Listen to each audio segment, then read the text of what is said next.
what's poppin'? It's Najja and Iman. Welcome back to my channel. If you're new here, hey babe, thanks for stopping by. If you're not new here, thank you for coming back. I know I've been gone for a cool minute, and the only thing I can say is that I'm a busy girl and school takes up half of my life while Fine Girl takes up the other half. But I'm here now. I'm here now. Can we just savor this moment? Today I'm going to be talking about 10 things I learned this year in 2021. Last year I did 10 things I learned in 2020. I got some good feedback from it, so I decided why not do another video for 2021. I have a whole list of what I learned this year, so let's just dive right in. This lesson was placed in front of my face so many times, and it's the fact that God is literally the center of everything. And I grew up in a religious household. My dad was a preacher and I went to church every Sunday and Wednesday, so I already knew, you know, that God like reigned over the earth and everything like that. But since I was living with my parents and I grew up in the church, I didn't necessarily have like as strong of a relationship as I do now. And just being on my own, living independently away from my parents and going through life and experiencing things on my own for myself, I just learned how important God is in my life, and nothing would move or flow properly or at all even if not for him. And I just had to learn that this year, because there's a lot of messages in the media that can kind of cloud your mind about God. I found myself in front of a lot of media that was kind of taking me away from him. Long story short, my life would be in balance without him. I can't do anything without him, and I realized that this year. He's always here with me, and he is always blessing me. Like, this is gonna turn into a sermon.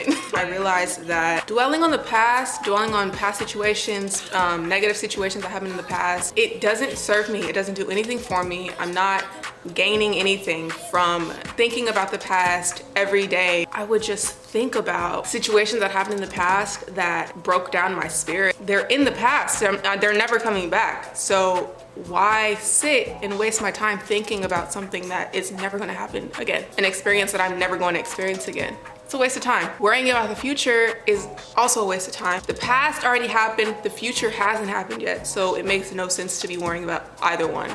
The only moment that we have is the present, and that's what I'm trying to work on more, is remaining in the present and living in the present moment without worries about what happened yesterday, what happened a month ago, what happened 2 years ago, what's going to happen tomorrow, what's going to happen in the next year, the next 5 years.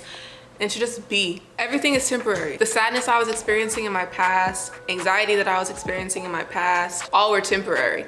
And if I would have had that mindset in these instances, I would have been able to kind of place myself in the moment, put everything into perspective, and think like, this moment will not last forever. Add to that, understanding that everything is temporary kind of puts me in a mindset that allows me to appreciate everything around me. So I think it's just important to kind of just understand the role that we play in this lifetime, and to cherish it, because it's not gonna last forever. To some that might sound depressing, to others that might sound freeing and comforting. Another thing that I learned is that responding to negativity is a waste of time. There's so much more you could be putting your energy into than responding to a negative person. I prayed for peace this year, just a spirit of peace, overflowing peace, just constant peace. And after I prayed for peace, I said to myself, now that I just verbalized that I want to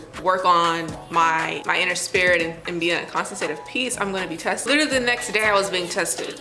I was being provoked. And because I talked to myself prior to that situation, I recognized it for what it was. It was a test. You have to let the miserable people be miserable all by themselves, because they want you to be miserable with them. They want to bring you down to their level so they can feel satisfied. It's okay to feel my feelings. I used to suppress my feelings and ignore them until they became bigger than me, and I was forced to address them. What I had to learn was to identify my feelings, feel them, and let them pass through, because we're all human and we all have emotions, and it's not healthy to suppress a certain emotion because you think that's what you're supposed to do. I don't like getting mad. I'm not an angry person.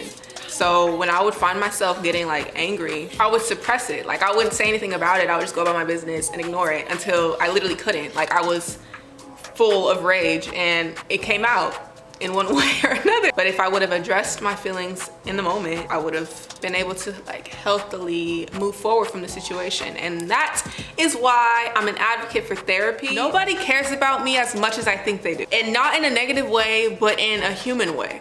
Like I don't think I'm on people's brains 25/8, like I'm on my brain 25/8. You know what I mean?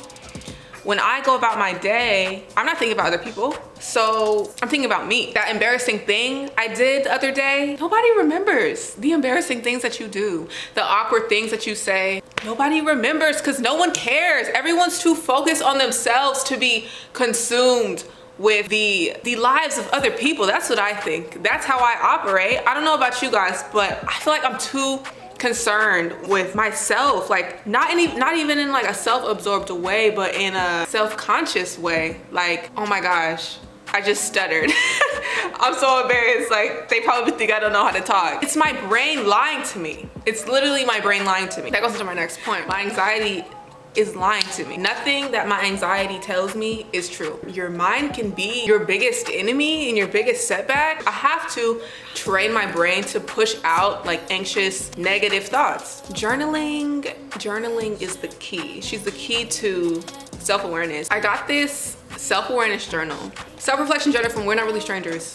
$25, I think. That's $25 I've ever spent. I'm not gonna go through what I've written because this is my brain on paper and it's real personal. We're not gonna get into that. The journal comes with a deck of cards, and on each card there's prompts on them to help me kind of like sort through my brain. This card says, what have I tolerated from people in the past that I no longer have space for? Amazing questions, amazing questions. This is not sponsored. I just love this company. This kit here has done great things for my mind. I feel like I understand myself a lot more, and that's the whole point of this journal.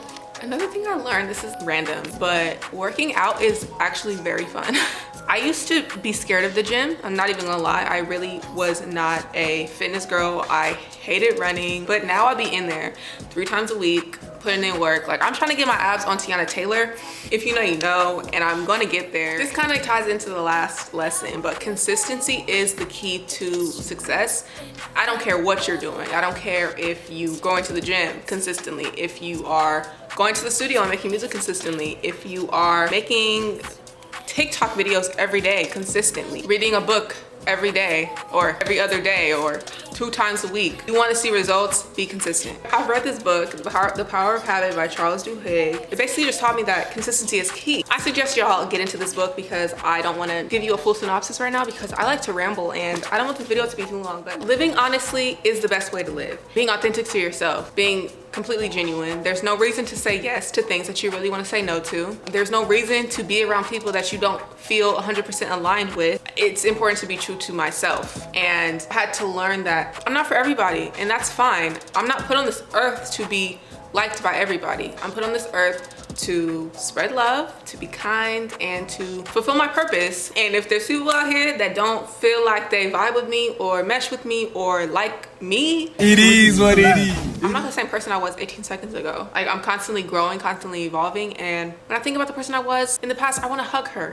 because she didn't know any better. But instead of judging her, I accept her. Because I'm not her anymore. I'm bigger and I'm better. I'm new and I'm improved, and that's just life. We're always evolving into better versions of ourselves. I learned that this country is incompetent because why are we still in the middle of a pandemic? That's the video. That's what I learned this year. I hope you guys can take something from this video. Maybe you learned something new. Maybe something that you learned this year was confirmed in this video.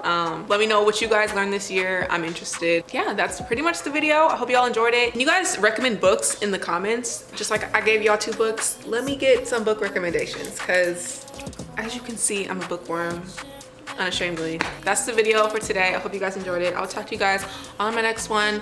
Love you guys. Bye.